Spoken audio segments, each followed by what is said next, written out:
50 € de prime. Ce sera au prochain tour avec Robert Coquin, qui est donc le favori de mon ami Daniel Chevriot. Robert Coquin, l'homme de l'EC qui est là sur les devants. Et pour le moment, une belle bagarre s'annonce. Prochain tour de prime contre Jean-Michel Legrand qui amène Robert Coquin sur la droite de la route. On a noté également la présence du concurrent Fabien Sidaner qui semble tout à fait à son aise. Jérémy Geffroy fait partie du groupe, toujours les mêmes hommes. Et à l'arrière, on tente de revenir avec apparemment les hommes de la formation du Vélo Club de Plouzané. Ce sera l'occasion de retrouver en tout cas Thomas Coste, mais là c'est un garçon qui a été doublé par la tête de course. Donc ici on revient avec ce diable de garçon que l'on attend un peu. Il s'agit de Julien Gégou, celui qui avait été vainqueur, on se souvient, pour la deuxième année consécutive sur la course d'attente de Gilbert Bousquet, le souvenir Laurent Martin. Julien Gégou qui a fait aussi bien que les Grand caïd du Tour du Pays de l'Estéval la semaine dernière. On rappellera en tout cas qu'il avait été classé deuxième espoir, juste derrière Benjamin Le Montagnier et juste devant Jonathan Manac. Troisième catégorie, premier de la troisième catégorie également, le garçon Julien Gégou qui revient seul sur l'avant de la course. On avait dit que c'était le super favori de cet après-midi. Il est en train de nous montrer en tout cas que son statut de favori était bien là, alors qu'ici ce sont les hommes de la formation châteaulinoise qui serrent les dents mais qui tentent de revenir, avec plus particulièrement un jeune garçon, Jeff Leboudour, le junior de la formation du Vélo Club châteaulinois. On retrouve d'autres garçons avec plus particulièrement au passage Alain Desflammes, un peloton qui est emmené par les hommes de la formation du Vélo Sport Plavénécois, Wilfried Reyer. Allez Steph! Donc, vos encouragements, 4 tours de l'arrivée. Au prochain tour donc, il y aura donc prime, 50 € de prime seront distribués sur l'avant de la course et ce sera au prochain tour. Mais en tout cas, quelle bagarre avec toujours que c'est à prendre à ce passage, 25, 15 et 10. Est-ce qu'on est revenu de l'arrière? Est-ce que Gégou est revenu de l'arrière? On avait vu qu'il était en train de se rapprocher tout à l'heure. En tout cas, eh bien, 2, 4, 5, Coquin, Jean-Michel Legrand, Coquin, et pour la troisième place, ce sera donc le Dasseur 64, qui est donc porté par Nicolas Calves. Là, c'est un coureur qui, me semble-t-il, a été doublé maintenant, Noël Simon, l'un licencié à Plavenay-Clotte à Angers Cyclisme.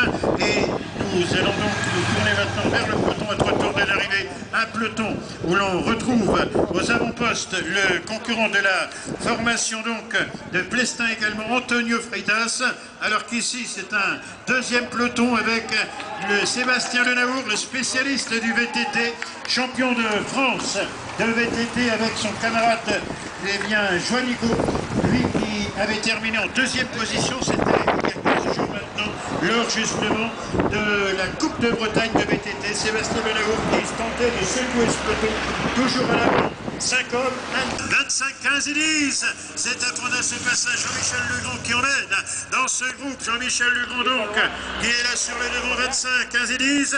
25, 15 et 10. Jean-Michel Legrand avec en deuxième position Christophe Le Morvan. Nous avions noté également Jérémy Geffroy dans ce groupe. Ils sont tous là, mais on revient. Allez, vos encouragements, vos applaudissements pour celui qui est en train de nous faire une belle partie de manivelle.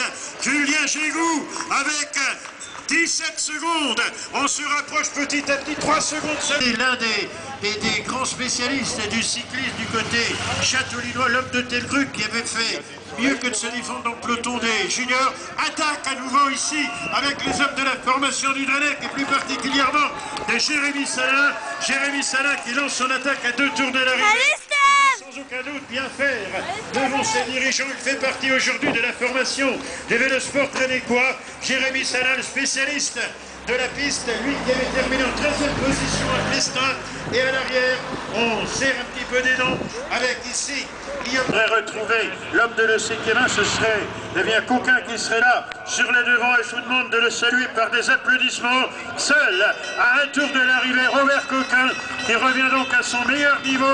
L'occasion de saluer donc Robert Coquin. Voilà, monsieur Chevriot, vous m'aviez dit qu'il était un garçon qu'il faudrait surveiller tout au long de cet après-midi, mais il est fidèle au rendez-vous. Il est aux avant-postes, alors que là c'est un coureur qui a été doublé par la tête de la course.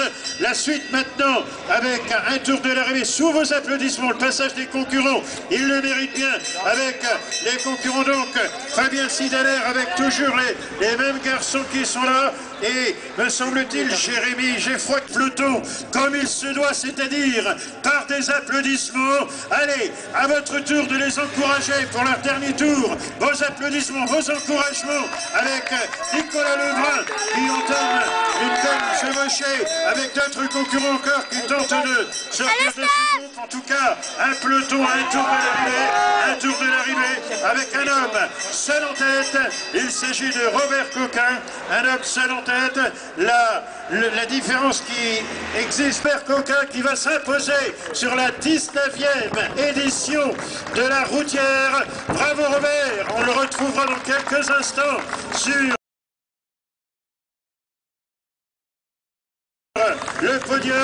À l'arrière, ils n'auront pas démérité non plus. Ils méritent, madame, mademoiselle, monsieur, vos encouragements, vos applaudissements en tout cas. Voilà, ce sera terminé dans quelques instants. Et il me semble que c'est Julien Gégou qui va prendre la deuxième place maintenant. Attention, vos applaudissements pour le second. Il aura raté quelque peu la victoire. Julien Gégou, quelque peu déçu, mais deuxième sur la Routière. C'est bon, il était revenu de loin pourtant, ce Julien Gégou. En troisième position, c'est la grande bagarre entre Sidaler, Le Morvan, Geffroy. En tout cas, une belle bagarre, oh là là, magnifique. Eh bien, Fabien Sidaler. Ensuite, on retrouve Jérémy Geffroy, Jean-Michel Legrand et termine donc en 5e position, 1, 2, 3, 4, 6e position, je crois, Christophe Le Morvan. En tout cas, maintenant pour la 7e position, on va attendre quelques secondes. On vous demande de rester sur les bas-côtés, s'il vous plaît, madame, mademoiselle, monsieur, avec sans doute le groupe de 3 qui s'était formé tout à l'heure pour la 7e, 8e et 9e place. Ce sera l'occasion de voir si le concurrent de Courblon, Fabrice Kirlarch, a réussi à fausser compagnie aux autres concurrents. En tout cas, ils sont là, toujours Thibaut Moelle fait partie de ce groupe. La lutte est lancée maintenant pour la 7e place. 7e place en jeu, messieurs. 7e place en jeu, Thibaut Moelle est là. C'est lui qui emmène. Sous vos applaudissements, on va tâcher de le déborder sur la gauche de la route. Attention, c'est parti de très loin. Ce sera peut-être... Donc, ce sera Antonio Freitas, me semble-t-il. Antonio Freitas devant donc Thibaut Moelle. Sont à l'avant et bien à l'avant et qui lance le défi. Glenn Lecchio, attention, c'est parti.